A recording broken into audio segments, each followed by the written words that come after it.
Assalamualaikum warahmatullahi wabarakatuh. Balik lagi dengan saya Adrian Saprasetyo dari kelas 12 MIA 1. Pada kesempatan kali ini saya akan membahas salah satu bab daripada dimensi 3, yakni bab tentang kedudukan garis, titik, dan bidang. Nih, ada yang pertama. Pertama tuh ada kedudukan titik terhadap garis. Apa sih kedudukan titik terhadap garis? Jadi di sini tuh ada dua buah titik di sini. Jadi kan kalau ada dua buah titik itu dapat membuat satu garis. Nah, jadi kedudukan titik terhadap garis ini mempunyai dua macam, yakni ada titik yang berada pada garis dan ada titik yang berada di luar garis. Berarti kalau misalnya si titik yang berada pada garis itu berada di garis nih, ada di garisnya nih, nanti ada contoh di sini nih. Kalau misalnya titik di luar garis itu tidak, titiknya itu tidak menyentuh garis, titiknya tidak menyentuh garis. Nah, nanti ini ada contoh nih di kubus, contoh kubus. Titik A terletak pada garis AB. Nah, titik A kan ada titik A tuh terletak pada garis AB. Nah, terus juga di sini kita perhatikan titik F. Titik F di sini, titik F itu terletak di luar garis daripada BG. Ya, paham ya? Yang kedua nih, yang kedua kita punya titik terhadap bidang. Titik terhadap bidang itu kita punya dua macam. Contohnya pertama nih, uh, ada titik yang berada di dalam bidang, contohnya itu titik B nih, titik B. Terus juga yang kedua ada titik yang berada di luar bidang, tuh ada titik D. Kita contoh lagi nih, contohnya kubus. Contohnya kubus, di sini nanti ada kubus nih, di sini ada kubus. Nah, di kubus ini nanti terlihat nih ada titik A berada dalam bidang ABCD, ya kan, titik A berada pada bidang ABCD. Nah, terus yang kedua nih, masih di kubus juga, titik F terletak di luar bidang CDHG. Ya nggak, bener nggak? Yang ketiga, yang ketiga lumayan nih, ada kedudukan garis terhadap garis lainnya. Kedudukan garis terhadap garis lainnya. Nah, di sini kita akan bahas tiga. Kita bahas tiga. Pertama tuh ada garis yang saling sejajar. Yang kedua ada garis yang saling berpotongan, dan yang ketiga ada garis yang saling bersilangan. Saling bersilangan. Oke. Kalau misalnya sejajar gimana? Jadi sejajar ini namanya sejajar nih. Ini sejajar kalau misalnya yang atas sama yang bawah ini kita panjangin dua-duanya. Kita besarin dua-duanya, itu nggak bakal ketemu sama gitu ya kan.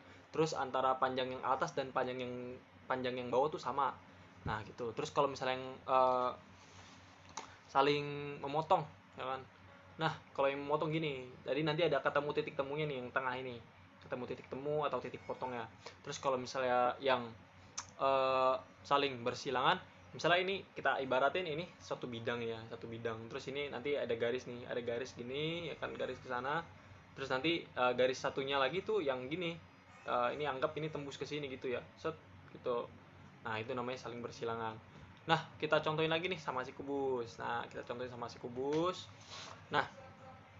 ada garis AB dan BC. Mereka ini saling berpotongan, namanya saling berpotongan. Terus ada garis AD dan garis GF. Nah, garis AD dan garis GF ini berarti saling sejajar. Dan ada juga nih yang bersilangan. Yang bersilangan itu ada garis AB dan garis GF. Ini namanya saling bersilangan. Ini kita contohinnya pakai kubus nih ya. Oke. Ini masuk yang keempat. Yang keempat itu ada garis terhadap bidang. Garis terhadap bidang. Oke, di sini ada tiga macam lagi nih, tiga macam. Pertama, garis yang terletak pada bidang. Ada misalnya nih, ini satu bidang tadi nih. Ini ada garis di sini. Ini garis terletak pada bidang namanya. Terus ada garis sejajar pada bidang. Garis sejajar pada bidang, jadi susah gambarinnya, nanti kita munculin aja di sini ya, garis yang sejajar pada bidang. Terus juga yang ketiga nih ada garis yang memotong menembus bidang. Nanti sama kita contohin di sini. Contoh lagi kubus. Contoh lagi si kubus nih. Kita contohin si kubus. Nah, kubus ini dia punya garis AB. Garis AB-nya ini terletak di bidang ABCD. Nah, terus ada garis EF. Garis EF-nya ini terletak garis EF sejajar dengan bidang DCGH. Nah, Terus ada garis AC berpotongan dengan bidang BDHF. Ya, oke, udah ya. Gimana nih? Yang kelima, di sini ada bidang terhadap bidang. Ada bidang terhadap bidang. Apa sih? Oh, jadi ini ada dua macam nih contohnya. Yang pertama ada dua bidang yang sejajar, ini bidang, ya kan. Terus ada bidang yang saling berpotongan. Yang berpotongan berarti nanti ada titik temu gitulah ya. Nanti ada contohnya di sini nih. Contohnya si kubus lagi. Misalnya nih kita punya bidang A, B, C, D. Dia berpotongan dengan A, B, F, E, ya kan? Nih. Terus yang sejajar nih. Ada bidang A, B, C, D. Dia tuh sejajar sama bidang E, F, G, H. Oke. Nah ya, kurangnya masih banyak sekali. Mohon dikoreksi, dan apabila ada kata-kata yang masih salah mohon dimaafkan. Terakhir, billahi taufiq wal hidayah. Wassalamualaikum warahmatullahi wabarakatuh. Terima kasih.